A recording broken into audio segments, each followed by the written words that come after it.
un peu plus de 6 mois maintenant que les temps sont difficiles pour cette société d'abattage de volailles. Habituellement, l'abattoir vend entre 1200 et 1500 volailles par semaine. Aujourd'hui, les ventes ont chuté à 400 pour les mauvaises semaines, 800 quand l'actualité n'évoque plus la grippe aviaire. En France, pour le moment, il n'y a pas de risque parce que tout est contrôlé. Il y a les services sanitaires, il y a les services vétérinaires, les éleveurs sont contrôlés fréquemment. Donc, je pense pas qu'il y ait de risque. C'est une psychose, quoi. Il y a une peur.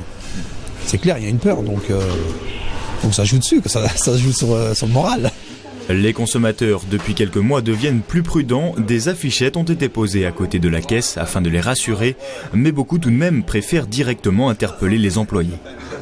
De temps en temps, ouais. Ils me disent qu'il n'y a pas de souci, il n'y a pas de problème. Je leur dis s'il y aurait des soucis, la porte ne serait pas ouverte. 80% des transactions de cette entreprise concernent directement le poulet, un véritable manque à gagner depuis que la grippe aviaire fait des victimes dans le monde. Depuis les vacances d'été, cet établissement a travaillé seulement 6 semaines pleines, notamment pendant le Ramadan et les festivités de Noël. Le gérant s'est donc séparé de certains collaborateurs. On a fait à peu près 50 à 60% de pertes depuis le mois de septembre. Donc on a dû séparer de deux employés. Voilà, quoi.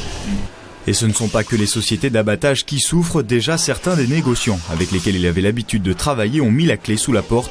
Son entreprise est d'ailleurs en vente, même si la grippe aviaire n'est pas forcément la raison unique. C'est toute la filière qui va fermer. C'est de l'aliment jusqu'au consommateur, quoi. Donc c'est toute la filière, c'est-à-dire les éleveurs, toute la filière.